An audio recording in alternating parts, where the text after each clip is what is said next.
Welcome back to Taj's Garden. I'm the gardening realtor. If you're new here, I'm glad you're here, and if you're returning, welcome back.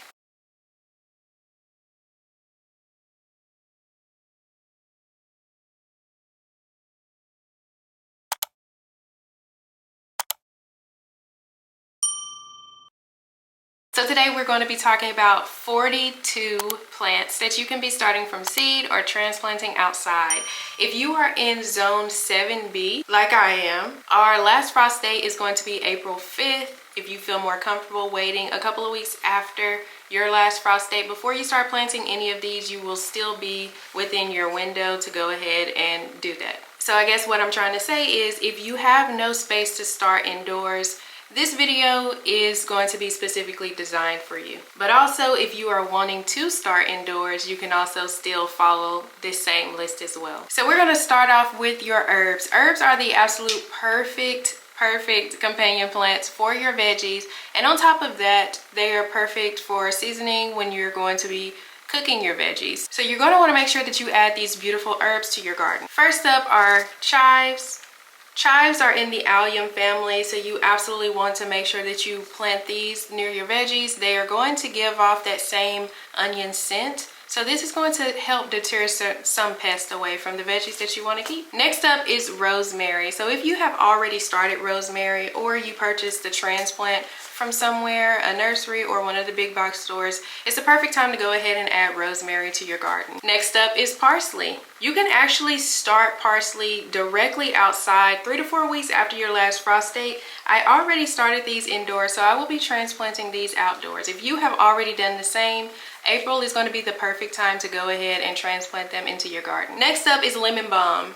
The same thing applies to lemon balm. If you already have these transplants, you want to go ahead and start getting ready to move them outdoors. So go ahead and start hardening them off. If you are not aware of that term, that is when you slowly introduce it to the sunlight outdoors, because if you started them indoors, the grow lights do not compare to the sunlight outdoors. So you're going to want to make sure that you start off with 1 hour and then increase by an hour every day for at least 7 days straight. Next up is basil. So you can actually direct sow basil directly outside right after your frost date.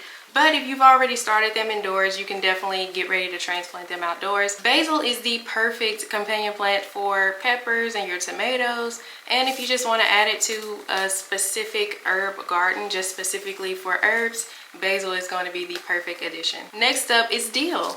So dill is a fantastic companion plant. You do want to make sure that you sow a lot of these. You can direct sow them or you can transplant them. Dill actually grows way better if you direct sow them. They don't have a long lifespan. So just make sure that you keep that in mind so that you can succession sow. Next up is chamomile. So I absolutely love chamomile. I didn't start any this year from seed, but I still have some that survived the winter, so I'm hoping that they continue to thrive this year. If you purchased some or you started some from seed, this is going to be the perfect month to go ahead and start transplanting those outside into your garden. Next up is lavender. So I started lavender this year from seed and I was thoroughly impressed. They're doing phenomenal. They smell amazing. So I'm going to start getting ready to transplant those out into my garden. Next up is peppermint.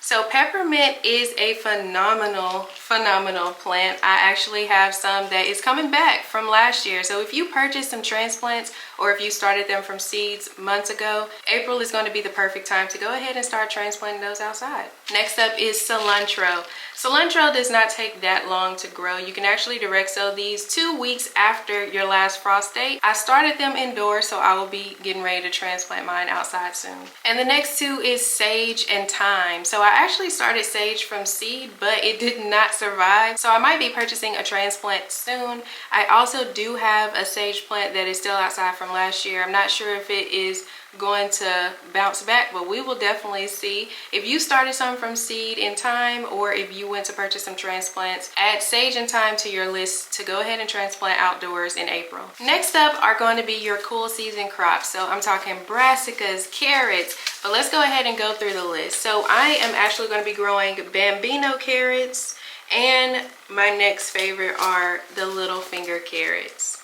And if you know me, you absolutely know I am always adding carrots to the list. You can grow carrots all year round. Although I do specifically prefer them during the winter time, you can guarantee that I'm going to have carrots on my list all year round. They're really fun to grow. My kids absolutely love them, and they're healthy. They're a little healthy snack, so why not add them on your list? So next up are your bunching onions. It's a little late for bulbing onions. However, you can definitely grow bunching onions all year round.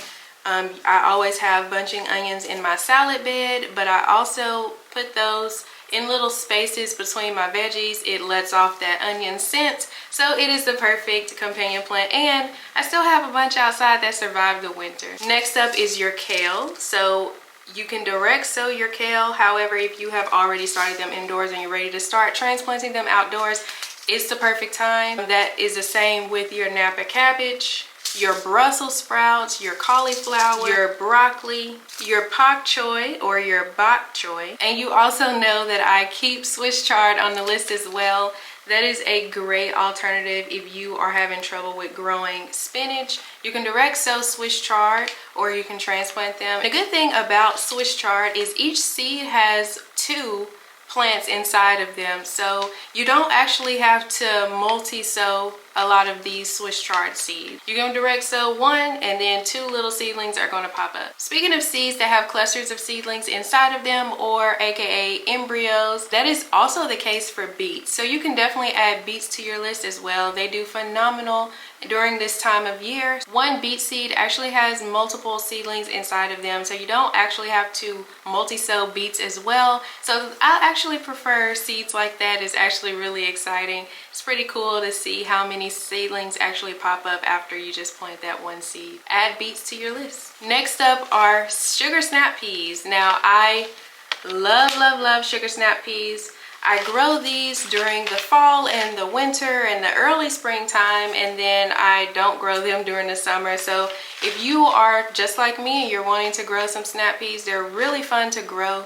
Now is the time to go ahead and add them to your list. If you have not already started them, go ahead and start them in April. Next up are your warm season crops. So you can actually go ahead and start these from seed, or you can start getting ready to transplant these. Eggplant, tomato, ground cherry, tomatillo, and peppers. You can get ready to transplant any one of your peppers outside. These specifically are peppercini, bell peppers, and sweet banana peppers. I actually have a couple of other peppers. This year I've actually had a bit of struggle with my peppers. It's a long story and I'll probably go into that in another video. So if you started any of these from seed, it's the perfect time to go ahead and start preparing to transplant them outside. If you prefer to wait until a couple of weeks after your last frost date, that is completely fine, but April is the perfect time. If you have already purchased transplants for these as well, you can already start preparing them to go outside in your garden as well. Now we're going to talk about a couple of vining plants. So first up, pumpkin. If you would like to grow pumpkin, this one particularly is called Jack Be Little. It's a smaller variety and it's actually really cute. If you want to start growing your pumpkin, now is actually the perfect time to start them or start planning on what type you would like to start. April to June is the time frame that you really have to grow your pumpkins in order to be able to harvest them before Halloween. Next up are your cucumbers. So you can actually grow whatever variety cucumber that you would like. April is the beginning of that season. I would probably wait a little closer towards the end of April, because cucumbers actually really thrive the warmer the weather is.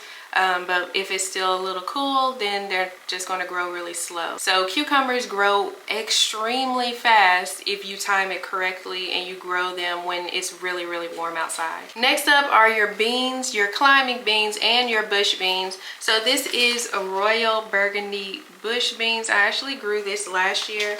I also grew asparagus long beans. These were very interesting to grow. Just to watch how long the actual pod gets, it was pretty interesting and fun to grow. So I would definitely be growing these again. You want to make sure that you have a trellis for your climbing beans, and your bush beans actually do not climb.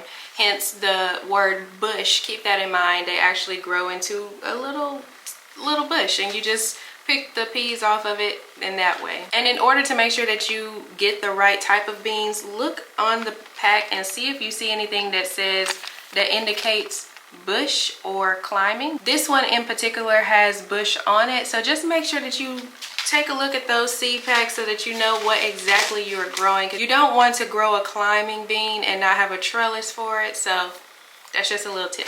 Next up is zucchini and watermelon. If you would like to add these to your April list, the end of April would be the perfect time to go ahead and start these. I usually start mine at the very beginning of May or the middle of May, but if you want to go ahead and get a head start, April would be the perfect time. Next up is corn. So I am still going back and forth to see if I'm going to start corn, but if I do, this is the variety that I'm going to be growing this year. This is a early sun glow hybrid corn, and I believe I grew this particular one, if I can remember correctly. I think I grew this particular one a couple years ago. But if you want to add corn to your list this year, the end of April would be the perfect time to go ahead and get them started. And just another tip, you absolutely don't want to transplant corn. You want to direct sow them. They grow phenomenally if you direct sow them. But if you transplant them and those roots get bothered with, then they're just not going to grow right. Next up are your lettuces. So you already know that I always have lettuce on my list.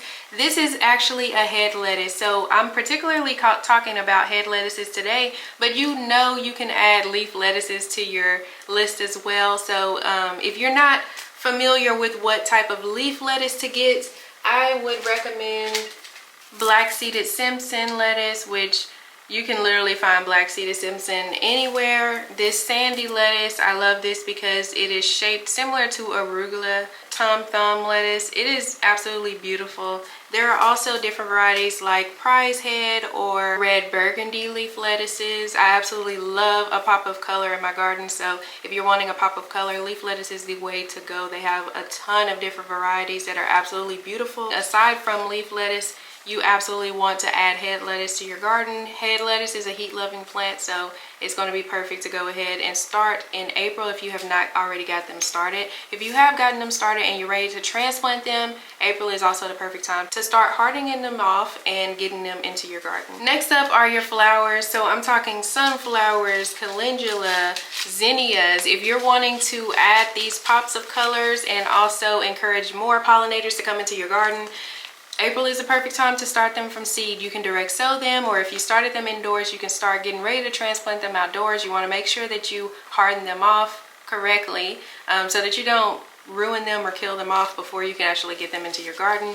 Pollinators are already out, so if you don't have those weeds in the yard, the ones that bloom those pretty purple flowers, or the dandelions before they actually turn to dandelions, if you don't have any of those out, going ahead and getting some flowers out there would be perfect. I'm sure the pollinators would thank you for it. And I want to give an honorable mention to sweet potatoes. If you have started your sweet potato slips and you're ready to go ahead and start transplanting those outdoors, April is also the perfect time to do so. All right, so we have talked about 42 plants that you could be direct sowing or transplanting. I believe we probably went a little over, but I've lost count. If you have any questions, please drop them down in the comments below. And if you're starting anything that I did not put on the list, let me know. I would love to know what you have in your garden.